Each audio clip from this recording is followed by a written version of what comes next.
Buenos días, hermanos, Dios les bendiga. Vamos a continuar con estos estudios desde nuestros hogares y hoy vamos a estudiar este tema acerca de la voluntad de Dios que hemos titulado Su voluntad, mi voluntad, a manera de pregunta. Y comenzamos diciendo que la voluntad de Dios enfrentada a la voluntad del primer Adán dio origen al pecado y a la caída del hombre. El postrer Adán, nuestro Señor Jesucristo, dijo: No busco mi voluntad, sino la voluntad del que me envió, la voluntad del Padre. Juan capítulo 5, versículo 30. Esta es la lucha entre la carne y el alma que tiene todo hombre. Hay una lucha entre hacer la voluntad de Dios o hacer nuestra voluntad. Y como vimos, la voluntad de Dios se enfrentó contra la voluntad del hombre, el primer Adán. Ahora nuestro Señor vino, siendo el postrer Adán, para hacer la voluntad del Padre y enseñarnos a hacer la voluntad.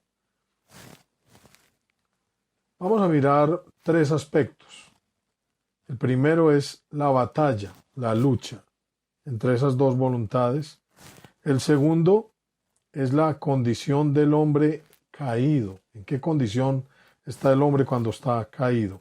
Y el tercero es la obra del Espíritu de Dios para que podamos hacer su voluntad.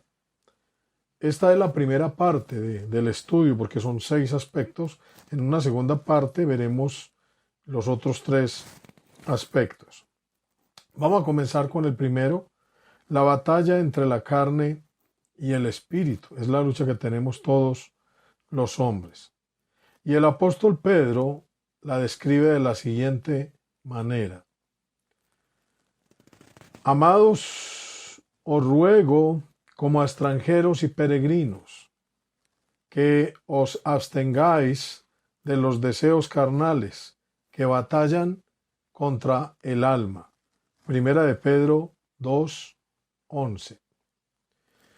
En el versículo 12 dice: manteniendo buena vuestra manera de vivir entre los gentiles, para que en lo que murmuran de vosotros como de malhechores, glorifiquen a Dios en el día de la visitación, al considerar vuestras buenas obras.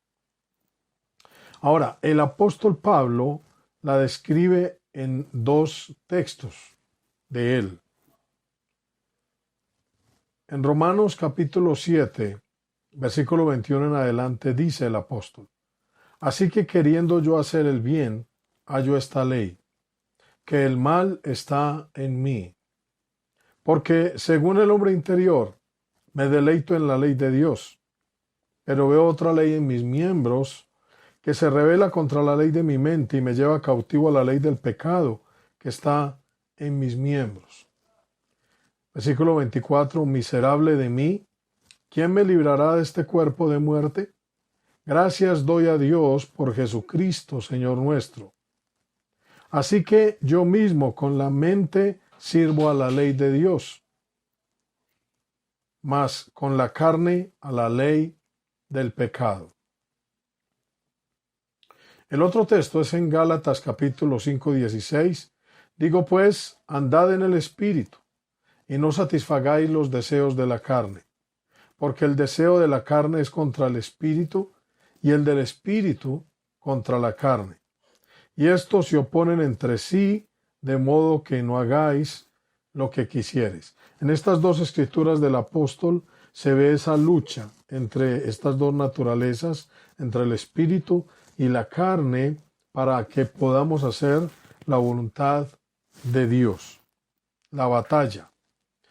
Segundo, entonces, cuando el hombre está caído y perdido, está en esta condición. Vamos a mirar cuál es la condición del hombre cuando está caído. En Efesios capítulo 2, versículo 1 en adelante dice: Y Él os dio vida a vosotros, cuando estabais muertos en vuestros delitos y pecados, en los cuales anduvisteis en otro tiempo, siguiendo la corriente de este mundo, conforme al príncipe de la potestad del aire, el espíritu que ahora opera en los hijos de desobediencia, entre los cuales también todos nosotros vivimos en otro tiempo en los deseos de nuestra carne, haciendo la voluntad de la carne y de los pensamientos. Y éramos por naturaleza hijos de ira, lo mismo que los demás. Entonces, cuando el hombre está caído, ¿cuál es su condición? La condición es que estamos muertos en nuestros delitos y pecados. Y también la condición es que estamos haciendo la voluntad de la carne y de los pensamientos. Y somos hijos de ira, lo mismo que los demás. Esa es la condición, hermanos. Tercero, entonces, es necesaria la obra del Espíritu de Dios en nuestras vidas. Y Él lo había prometido, hermanos.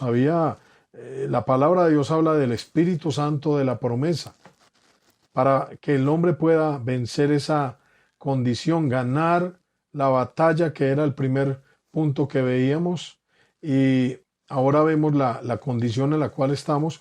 Entonces es necesaria la obra del Espíritu de Dios en nuestras vidas, como Él lo había prometido.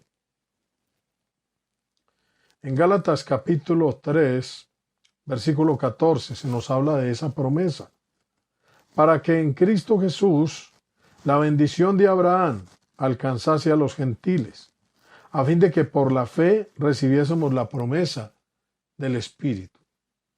Nosotros somos descendientes de Abraham por la fe, y en Cristo Jesús, en nuestro Señor Jesucristo, alcanzamos esa bendición de Abraham, que en su simiente serían benditas todas las naciones. Y por la fe, hermanos, vamos a recibir la promesa del Espíritu de Dios en nuestras vidas. Romanos 8, versículo 1. Recordemos que en el capítulo 7 estábamos hablando de la batalla, de que según el hombre interior nos deleitamos en la ley de Dios, en su justicia, pero hay otra ley que se revela contra esa ley y que está en nuestros miembros y nos lleva cautivos a la ley del pecado. Y como esa batalla está perdida, nuestra condición es que estamos muertos en nuestros delitos y pecados, pero Dios envió a su Hijo, hermanos, para enseñarnos cómo ganar esa batalla y salir de esa condición, que era el segundo punto. Ahora estamos en el tercer punto, hermanos, y es la obra del Espíritu de Dios en nuestras vidas. Y en Romanos 8, el apóstol Pablo, versículo 1, nos dice: ahora pues, ninguna condenación hay para los que están en Cristo Jesús, los que no andan conforme a la carne, sino conforme al Espíritu. Porque la ley del Espíritu de vida en Cristo Jesús me ha librado de la ley del pecado y de la muerte. Versículo 4. Para que la justicia de la ley se cumpliese en nosotros, que no andamos conforme a la carne, sino conforme al Espíritu. Porque los que son de la carne piensan en las cosas de la carne, pero los que son del Espíritu en las cosas del Espíritu. Entonces, hermanos, Dios envió a su Hijo en semejanza de carne de pecado para ganar la batalla y enseñarnos a nosotros a ganarla, hermanos. Y volvámonos un momentico, como dice, lo que era imposible para la ley por cuanto era débil por la carne, Dios envió a su Hijo en semejanza de carne de pecado, y a causa del pecado condenó al pecado en la carne. Entonces, a través de Él vamos a ganar la batalla, y Él nos deja la provisión de su Espíritu, de su presencia en nosotros. Y la justicia de la ley se va a cumplir en nosotros, ya que desde ahora no vamos a andar en la carne, sino conforme al Espíritu. Y como somos del Espíritu, vamos a pensar en las cosas del Espíritu. En el versículo 14 continúa diciendo: porque todos los que son guiados por el Espíritu de Dios, estos son hijos de Dios. Tremendo, hermanos.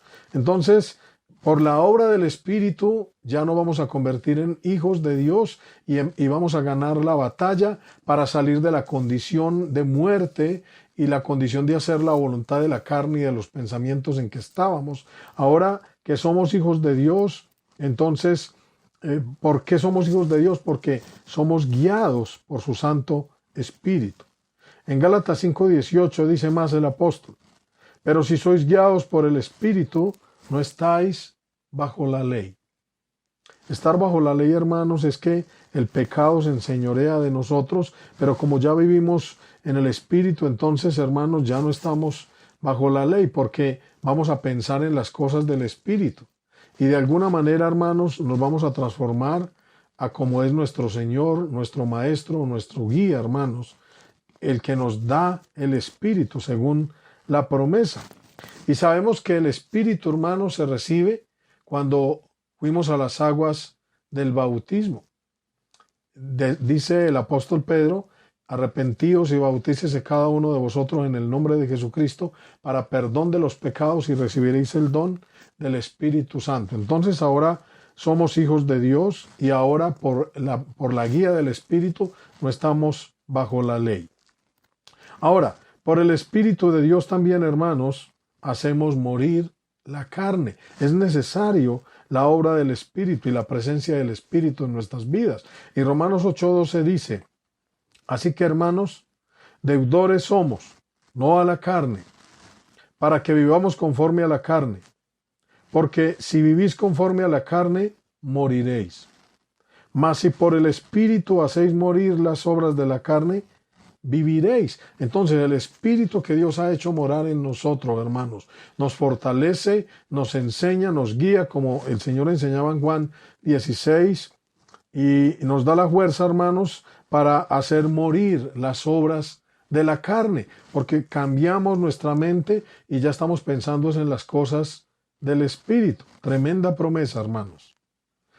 También por el Espíritu dice: si de verdad el Espíritu de Dios mora en nosotros, somos de Él.